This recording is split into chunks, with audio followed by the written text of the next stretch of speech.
Let's do a little DoorDash Uber Eats recon. We're at a local Chick-fil-A. Let's see who comes in to pick orders.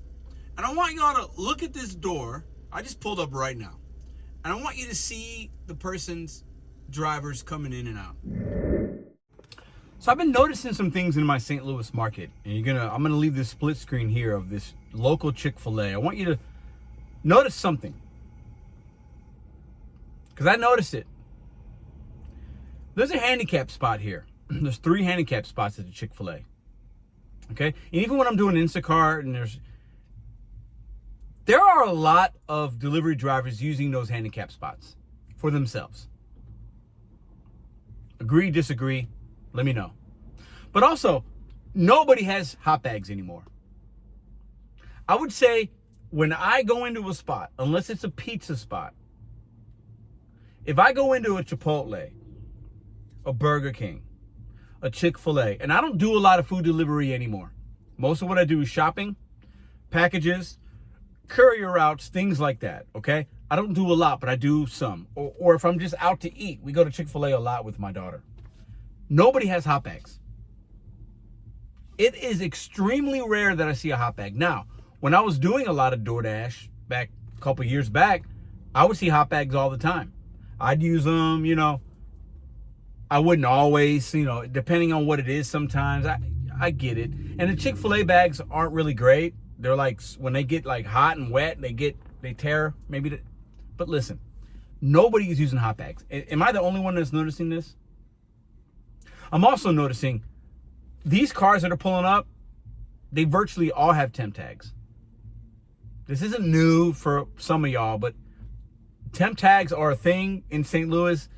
Even beyond the food delivery, it is a thing. They got temp tags. And English is the second language of the average DoorDash driver that I see at Chick-fil-A and a lot of these fast food joints. And I stand by them. I've taken a lot of flack from a lot of you guys. I stand by them. I stand by them. I want people to eat. I don't care. It's not my business. I know a lot of y'all disagree with that. You assume that they shouldn't be here or they have a fraudulent account. You might be right. 2 things can be true at the same time. But I'll tell you what, in the 10 minutes that I filmed and really just noticing what I'm showing you here, that is the case. No hot bags, parking in spots they shouldn't park. The sense of entitlement is heavy in the gig economy right now for a number of reasons. These are just a few. I'm telling you right now, and I'll tell you what, there's something going on. I did a video a couple weeks ago about the HB1 visas, I think they're called, or HB1 visas, and the Walmart executive that got caught taking money to get people from certain countries HB1 visas to work on the Spark app. The Indians in St. Louis, man, they work heavy and hard. Taco Bell, Chick-fil-A, I see them, and I'll tell you what, they got 2-3 phones and they are working. And they're here legally, so you can't begrudge them for that. But I'll tell you what, in the video that I'm showing you right now, 4 or 5 of them, that's where they're from. And that's how they're working. That's how they're making money. And this isn't about right or wrong, or I'm good with it. But in St. Louis, that's what it is right now. That's the game. That's who's delivering the food. When I place an order, that's who's bringing it to me most of the time. Somebody from Venezuela, India, somebody from somewhere else originally. I got no problem with it. I'm standing by that. It's 10 toes down. No issue. But that's who's taking the earnings. That's who's making the money right now. I know y'all see it. I'm not the only one. I'm just the only one that might say it and admit it. But that's what's happening. The temp tags are rampant. And the thing that makes me most upset is just parking in a handicap spot when there's other spots. I'm just going to zip in and out real quick. I had a guy that was parked I was just at that Chick-fil-A. I just left. He was parked there. I went and had lunch. He went in there with his he's still parked in that spot. He's not handicapped. The entitlement is what's giving us a bad name. We're entitled to park here. I'm entitled for this. I don't have to use equipment. I don't have to use a hot bag. My car's messy and dirty and dogs and this and that. And I don't know how many TikToks I've seen of customers. My food, actually a friend of mine used the service and said it smelled like smoke. He used Walmart Spark. He told me this about a month ago. He might be watching this video. That is who's delivering our food right now, 9 times out of 10. The level of care has gone down for delivery, and that's why customers aren't tipping. I'm telling you right now, it's a big reason. Why? These drivers are delivering in pajamas a lot of times. They're pulling up to homes and delivering, and their car is crazy and it's dirty and it doesn't even look like it's plated legally. And they're not using any type of equipment. So when you don't use a hot bag, sometimes it's okay. I think hot bags overall are overrated, but optically for consumers, they want us to use it. You should be using it.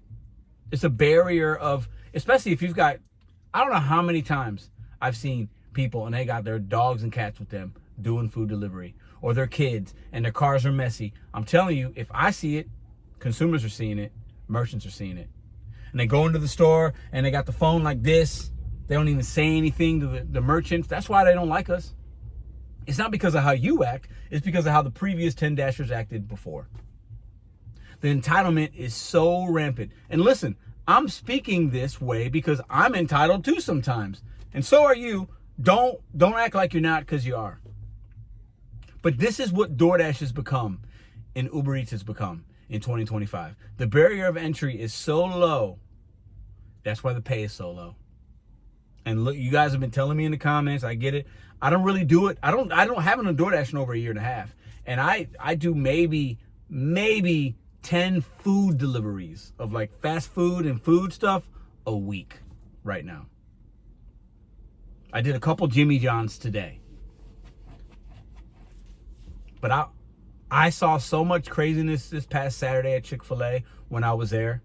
And nothing that you're seeing in this video here is crazy. But it's just these little subtle entitlements and little subtle habits that drivers are having and how they're acting. It's like normalized now. And it's a big reason we're not seeing tips. And it's a big reason the apps have gone to crap because of the type of Dasher that's being represented, or the type of Uber Eats driver being represented in the communities, online. I'm telling you. And I think a lot of you good ones have gone to other apps, or you stopped doing it, or you're doing other things in a more professional way, and you're still able to do okay. But the amount of stuff I saw on Saturday, it blew my mind. When I was sitting there, I have Chick-fil-A, the same one, with my daughter. 20 Dashers or Uber Eats drivers came in. Not one had equipment. Not one was even kind. Not one looked presentable, in my opinion. And listen, when I go out to work, I'm not, you don't need to wear a suit and tie, okay? But like chancletas and toes out and messy hair and bonnets and pajamas and sweatpants that are filthy. I saw one guy. He was so dirty. And he had 2 orders on DoorDash. I was like, wow, if that guy showed up to my house to deliver my food, I would say something about it. He looked like he hadn't bathed in a month. That's why we're seeing the decline of good tips and the decline of just decorum, and why merchants are just like so sick and tired of us, because they're tired of people coming in there looking crazy, parking in handicap spots, no hot bad attitude, just saying this when they walk in, and they don't even say anything. I saw that about half of the DoorDash and Uber Eats drivers. They just walked up, and Chick-fil-A, this Chick-fil-A on Hampton is fantastic. Everybody that works there is great. They run a fantastic operation. Hey, do you have an order today, or how can I help you? And they just go like this. Look it up. There's memes, TikToks, YouTube, Instagram of the merchants making fun of DoorDash drivers acting like that. Like it's a joke. Listen, we got to do better. Do what you can. Do your part within your community to act accordingly. Treat merchants with respect. Treat customers with respect when you can. I know some customers are crazy. I've called customers out. I get it. But listen, your car should be as clean as it can be. You shouldn't be smoking in your vehicle when you're delivering food. Anything. Like, if it's a vape, I guess it's different. But like cigarette smoke, and you got somebody's food there and you're not using a bag. Now, if you got it in a hot bag or you got it in the back trunk, maybe that's a little bit different. But we got to start acting better. Do your part. If it's a vape, a lot of these new drivers, smoke, wherever they're from, America food there, and you're not using a bag. Now, if you got it in a hot bag or you got it in the back, and I know I just made up, maybe that's a little bit different. But the truth, we got to start acting. In my eyes, do your part. Because a lot of these new drivers, wherever they're from, America or somewhere else, they are not representing the brand very good. It's not good. And I know I just made some of y'all upset, but the truth hurts sometimes. In my eyes don't lie to me when I see things. And I've been noticing a lot lately. And Saturday and today, it's not good.